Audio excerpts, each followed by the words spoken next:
Здравствуйте, дорогие наши потомки, земляки, якутяне.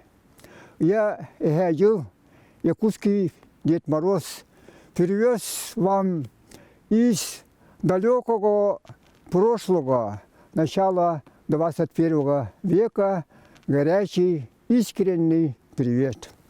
Нарен-наргы. Меня попросили рассказать о том, как вы живете, как Якутия, как Россия, как мир, как климат. И я, воспользуясь правом волшебника, Эгадила и писателя-фантаста, решил немножко попутешествовать во времени.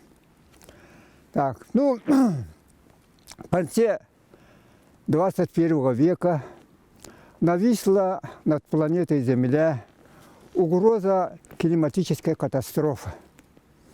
Какая-то катастрофа или глобальное потепление, или ледниковый период, это мы не будем. Но люди мира, все государства сплотились, объединились в борьбе с этой катастрофой и победили. И, как бывает всегда, когда есть общая угроза, государства, народы сплотились, единое целое в борьбе с этой катастрофой, и исчезли войны, конфликты между различными странами, народами. И, наконец-то, на нашей планете воцарилась тишина, прекратились войны. И началась счастливая, спокойная жизнь. Якутия – это такой клочок, такой край, где находился тогда полюс холода.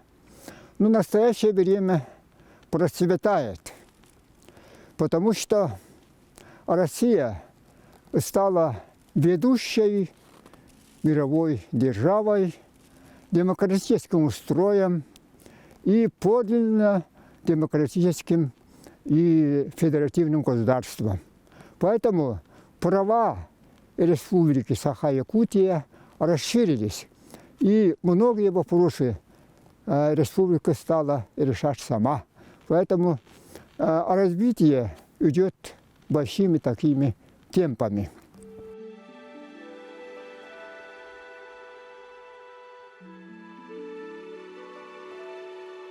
Я пошел и пришел на ферму. Оказывается, там очень интересная вещь есть.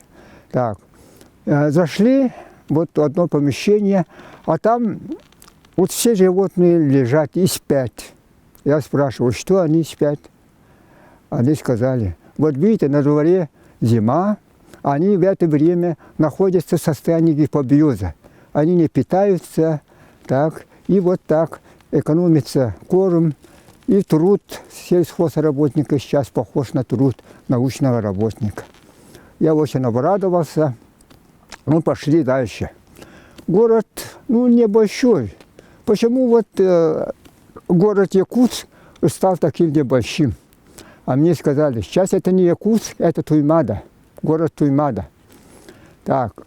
И население всего 500 тысяч человек, не больше. Это при том, что только Саха количество достигло 3 миллионов. А тогда как живут? Сейчас люди стали предпочитать жить в сельской местности. Я решил посмотреть, как живут в сельской местности. Там они живут в коттеджах. Но меня удивило то, что у них есть теплицы, есть, даже там я видел коров, петухов и другую живность.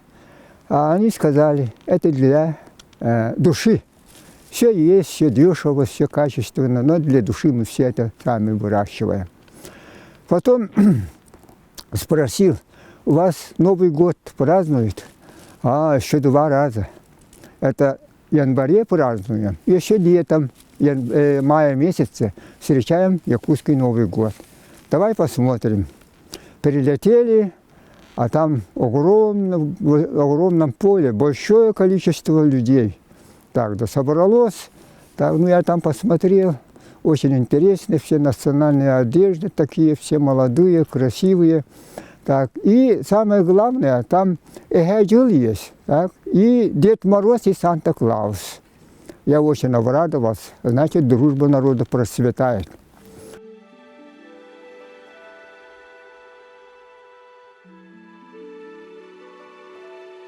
Ну, как язык саха. Ага. Он сказал, ну, процветает, можно сказать.